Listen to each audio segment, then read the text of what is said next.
I need you to suspend belief and trust me wholeheartedly and know that I will not lead you astray. I hope you have your drink of choice. It could be coffee, tea, energy drink, whatever suits your fancy. I hope you're ready for all of the fall books that I think are essential to fully live the fall aesthetic. No matter what aesthetic you're going for, you could be going for the hot girl fall, or alternatively, the one I will be going for is the anguished woman autumn. No matter your aesthetic, no matter where you come from, no matter where you're going, no matter what you like or what you dislike, you will find a book that you're bound to love in this list of essential fall books that I have gathered here today just for you guys. I do have categories. We've got classics, of course. It cannot be fall season without some cozy, atmospheric classics. We've got graphic novels, we have middle grade, we have vampires, we have dark academia, of course. My bread and butter, dark academia, secret societies, romanticizing studying because otherwise, what is it all for? Perfect. I hope you're ready. I am so excited for this video. I know I say that a lot, but for this one, I just think there's something about autumn that is almost indescribable, the amount of happiness that it brings me, because autumn symbolizes so many things that bring me comfort and bring me joy and bring me the sort of quiet happiness that no other season manages to give me. It gives me curling up near a fireplace, reading my favorite book, a mug of hot chocolate with little marshmallows on top. It gives me scary movies, it gives me candy corn, it gives me haunted houses, creaking floors. I hope you'll join me in sharing the love for fall books. And if you guys have any recommendations, please leave them down below, because October is going to be such a wonderful reading month for every single one of us. I can just feel it. So without further ado, let's get into all of these amazing books that I have brought to you guys. Let's start with middle grade. This book is like the smell of your favorite bakery in the morning, the smell of coffee as you wake up.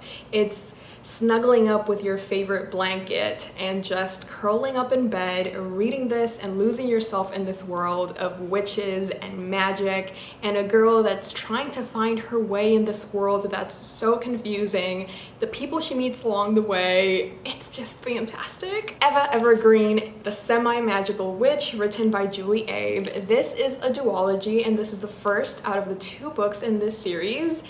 This is simply wonderful. I've always said, if you like Kiki's Delivery Service, which again, comfort movie, hello. If you like Kiki's Delivery Service and you like the vibes of that movie, you're going to love Eva Evergreen, because even though it is reminiscent of Kiki, it does have its own magic. And when I first read this book, I instantly fell in love with everything about it. And as I was reading it, I just kept thinking to myself, this book would be perfect to read in October. It's whimsical and magical and heartwarming and so fun to read, so definitely recommend if you're looking for a witchy, cozy, fun story. City of Ghosts by Victoria Schwab. This is a trilogy, and this is the first of the 3 books. Ever since our main character had a near-death experience, she can see ghosts and she can help them cross over, she can help them move on. But of course, there are some ghosts that don't want to move on. They can't accept that they've died and they become dangerous. And it's our main character's mission to make sure that these ghosts don't harm humans. I really love this story because even though our main character is this little girl and you think it's just going to be this really fun, this really quirky type of story, it can get quite spooky at times, and I will be honest, I was scared sometimes, especially if you read this in the middle of the night with the perfect spooky playlist in the background. This gave me the frights. This gave me goosebumps. I'm just saying, if you're looking for a spooky girl that can see dead people type of story, this is the one for you. Next up is the coziest graphic novel that you will ever read, and it is called Mooncakes. Yes. Mooncakes is heartwarming and playful and simply wonderful. We're following this teen witch and she meets this werewolf in the woods. As you can see, our teen witch loves baking and our werewolf loves eating. So they're basically a match baked in heaven. Sorry, I had to do it. At the same time that this lovely romance is going on, there's also this dark supernatural force attacking their town, so they have to work together in order to save humanity, basically. So even though we have these really wonderful, cozy, beautiful moments of magic and romance and baked goods and just comfort food, you also have this overarching story of this monster that's attacking humans, and we sort of have to figure out this mystery, and it's just... Also, the colors that they use are so autumn. Like, you know what I mean? The color palettes are such a joy to devour. The first book of short stories that I want to recommend to you guys is called Things We Lost in the Fire, written by Mariana Enriquez.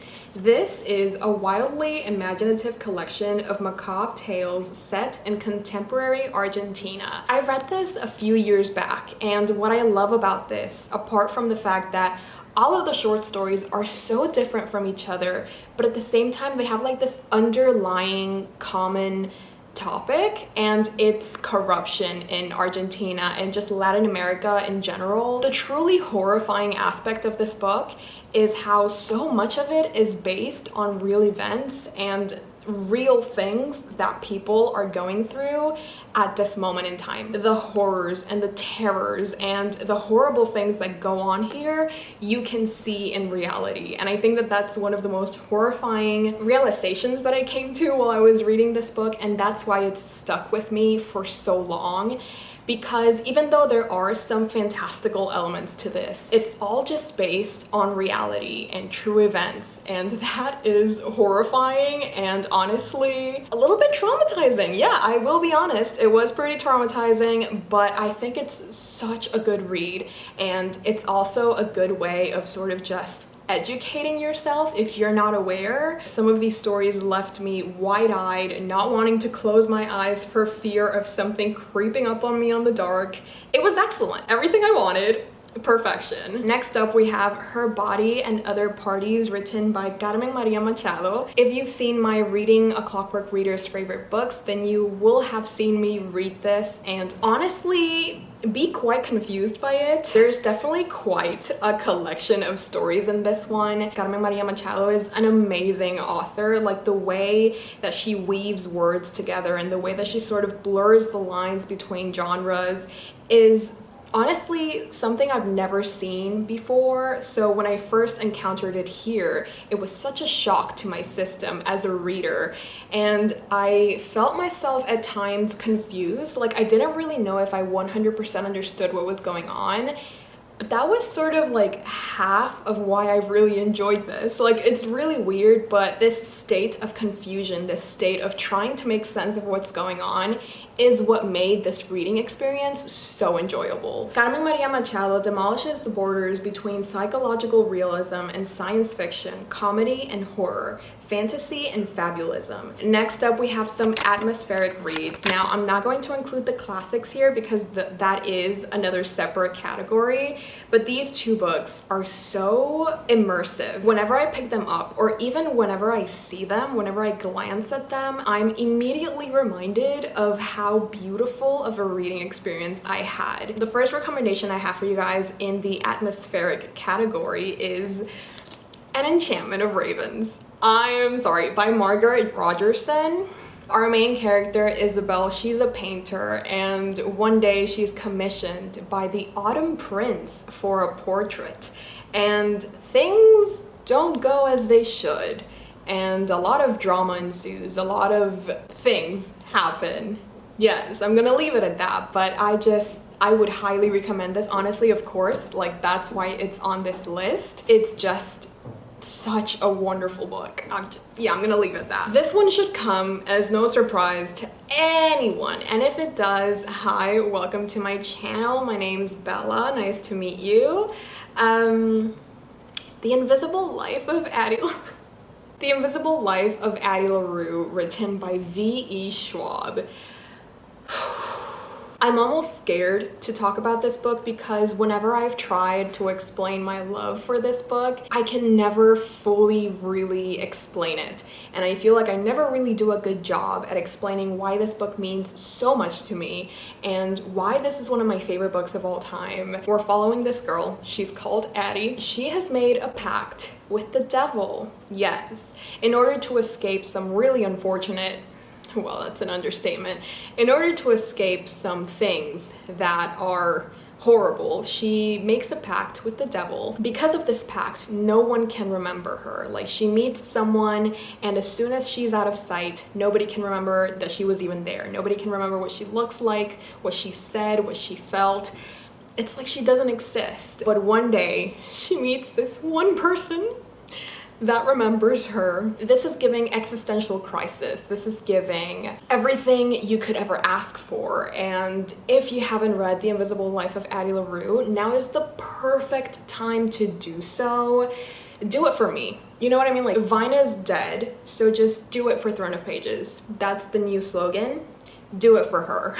Oh my god, when did this fall? I'm so sorry. That's very deranged of me. That's very unhinged on my part. I'm so sorry. Are we ready to talk about some secret societies, some dark academia vibes? Because I am. I have 3 spectacular books that you cannot miss. Like, you have to have these on your TBR, otherwise you will not be able to fully immerse yourself in this aesthetic. Like, if you want to live your dark academia dreams, you have to have these books here. If you've seen any fall book recommendations video lately, this book is not going to come as a surprise to you, but I just cannot not include it. So, The Secret History by Donna Tartt, of course. I'm not going to stay here very long because I feel like I'm just saying what everybody else has already said, but I just wanted to be that lovely reminder, that gentle push to make you read The Secret History, because if you haven't, I feel like you're missing a lot. A wonderfully twisted and perverse and also iconic, beautiful, tragic, traumatic reading experience, and I want everybody to feel what I felt when I read it. So please add it to your fall TBR. I'm currently reading the one that I'm about to recommend to you guys, and I already know it's going to be a good one. It's going to be great, and it is called Babel. I don't think I'm going to regret recommending this one to you guys, even though I'm only 100 pages in, because every single page there is something to annotate. There is just something that makes me want to stop and fully immerse myself in this book. I don't want to miss a single word because everything is so beautifully constructed and everything is so violent. You will understand when you read this. It's just so good. Like, there are no words to explain it. Can powerful institutions be changed from within, or does revolution always require violence? This is giving secret societies. It's giving academia, but make it stressful, but also make it kind of fun and make it kind of romanticized. It's giving a look into microaggressions and racism and colonialism.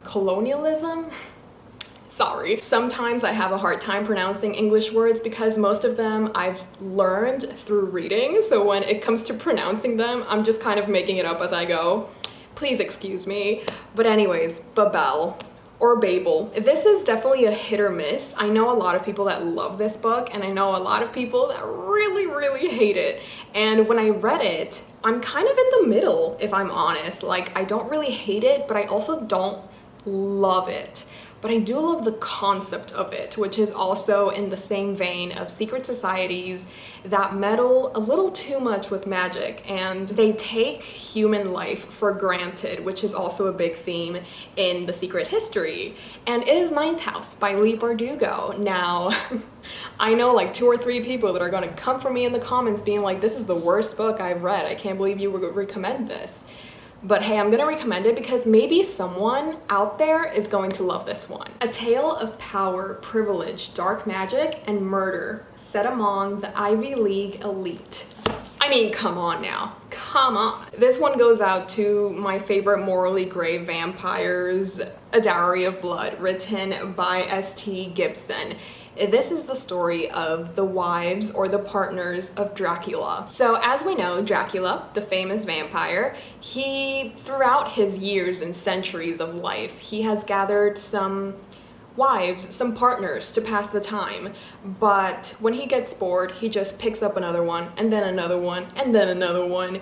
And this is the story of those people. And this is the story, oh god, I don't want to say anything. Like, I just want you to read this. If you're ever interested on a different perspective of Dracula, and if you kind of want to see a different story about a very famous vampire, this is the one for you. I could also recommend Carmilla, but I just feel like I had a lot more fun reading A Dowry of Blood. So, oh, but Carmilla is also good. Yeah, Carmilla is also like the original vampire. Maybe I'll just recommend both. A Dowry of Blood and Carmilla are great vampire books if you're looking for something besides Dracula. Horror manga. You know what I mean? Like, horror manga is a big theme for me in October, or just like overall, but I feel like in October I can really milk the emotions of horror manga because I'm surrounded by spooky things all over, and I can really live out my Junji Ito fantasies in October. So if you've never read Junji Ito, if you've read a couple and you're interested but you haven't really continued, this is your sign. This is your sign to keep reading Junji Ito, especially in spooky season, especially in fall. Because, oh my god, Junji Ito is the god of horror manga. His mind is something that I would never want to see. Like, the inside of his brain, I just think would be horrendous, but also kind of beautiful. I don't know, it's weird, it's weird. But there is one book that I just absolutely love of Junji Ito, and it is Frankenstein. I don't know if you know, but Frankenstein is one of my all-time favorite classics. And when I saw that there's a Junji Ito version out there, I just had to read it. And oh my god, the easiest 5-star I've ever given in this whole entire world. It's filled with darkness and gore and violence and beauty. It's such a weird, complex combination of so many feelings and so many moments that I already love and adore from the original Frankenstein. And the way that Junji Ito has created these characters and made them come to life is just, oh my god, oh my god. Like, just flipping through them, what the I cannot wait to reread this. I have so many favorite classics, and especially for fall season, I feel like these books are just perfectly atmospheric. I feel like they perfectly encapsulate the beauty of fall and the magic of autumn, and it would be a crime, honestly, to not share these with you guys. So of course, Frankenstein has to be mentioned. I already mentioned it with Junji Ito, but the classic one, the Mary Shelley one, the mother of science fiction, you have to read this. Like, you just have to. It's just such, I think it's one of the most beautiful works of literature that I've ever had the honor of reading. I cannot wait to reread this in October because I just know I'm gonna cry. This book means so much to me, and oh, just please read it, please. I also mentioned this one briefly, but it is Dracula by Bram Stoker. I don't think I have to explain a lot about this one. We are speaking of the most famous vampire of the entire world, apart from Edward Cullen, of course. I feel like with classics, it's kind of weird to explain it because you feel like you're just repeating what people have been saying for decades. This is a must on your classics autumn fall TBR. The Phantom of the Opera by Gaston Leroux, also a timeless classic. We're following this weird occurrence in this opera. There seems to be this man or this monster. Nobody really knows what it is because everybody sort of says that they see him, but they say that he's a monster. His face is all mangled and it's sort of destroyed. They don't really know if he's a human or more of a beast, and he's just living in the opera. He's kind of just living his best life. He doesn't pay the rent. Honestly, a role model. I don't know how he did it, but I kind of want to get on this. The descriptions and the writing, I think, are so beautiful, and they're so lyrical, and I think that the whole mystery as well is so exciting, and it keeps you on your toes because as a first-time reader, you don't really know what's going on. I've never seen the movies, I've never seen the musical, so I didn't really know what was happening, and it was so fascinating to me to read this. So that's why I'm recommending it to you guys. The Picture of Dorian Gray, El Retrato de Dorian Gray, written by Oscar Wilde, the Oscar Wilde. We're following this boy, this young man. He's called Dorian Gray, and he's a little bit in love with himself. Narcissus? He has nothing on Dorian Gray. This is the thing, when I love a book so much, it's so hard for me to explain why. It's so hard for me to explain why it's so good, why you should read it. Just do it. Just read The Picture of Dorian Gray. Like, please. I'm doing such a bad job at explaining these classics, but you will not regret reading The Picture of Dorian Gray. I will deactivate if you don't like The Picture of Dorian Gray. Of course, I have to mention this one. The Haunting of Hill House by Shirley Jackson. And I also could recommend We Have Always Lived in the Castle. Both of these books are stunningly beautiful. If you've seen the Netflix adaptation, then you kind of sort of know how terrifying this book is, how beautiful it is, how this story will stay with you even after you've read it. Like, I read this last year, and there are times just randomly throughout the day where I start thinking about The Haunting of Hill House, or I start thinking of Shirley Jackson in general and the power that she holds. The way that this house feels like a character, the way that you never really know what's happening, you don't know if you're going insane, you don't know if the family is insane, like you don't know who to believe, you don't know who to rely on, and this feeling of not knowing is so fun, my dude. Jane Austen. Not specifically Pride and Prejudice, just like any Jane Austen book I would recommend for fall, because there is just something so intrinsically autumn about Jane Austen. The way that she writes, the way that she romanticizes long walks through fields, and the way that she talks about nature and love and women, and she's just a very emotional writer, and the way that she writes about these characters is so satisfying and so emotional and so beautiful. I recently read Sense and Sensibility, and it's become a new favorite classic just because the way that this story progresses and the way that these characters, you're growing with them along the way that the themes of sensibility and sense are explored is also really just genius. Like, Jane Austen is a genius, and I think she perfectly falls under the aesthetic of autumn and fall and cozy season and rainy weather and cozying up with a book in your bed. Yeah, it's Jane Austen for me, my dude. Jane Eyre by Charlotte Bronte. This, wow.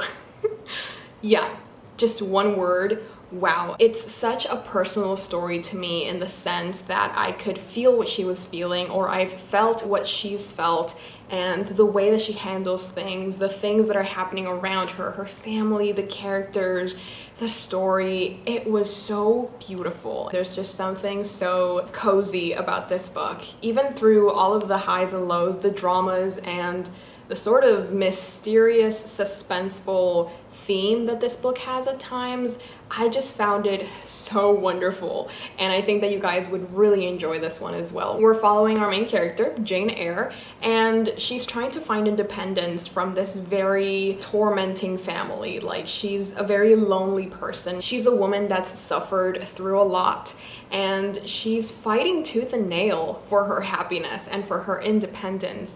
And through this fight, she comes across some situations and some peoples that are going to either make her life a living hell or are going to give her the happily ever after that she's seeking. So yeah, it's very good. It's very good. It's gotten really dark, but I hope that didn't take away from the enjoyment of this video and the enjoyment of all of the fall book recommendations that I've given you guys. Please let me know if you have any recommendations down below. I'm hoping that my October TBR is going to be filled to the brim with fantastic books, and I can only do that with your help. tell. Let me know if there are any books that you think I would enjoy based on the recommendations that I've given you. Thank you so much for watching. If you would like more content from me, I do have a Patreon, so link is down below. Thank you so much for watching. I really appreciate every single one of you. Thank you for liking and commenting and subscribing and turning on the notification bell if you have. And yeah. Hey Jimmy, you nice, keep going.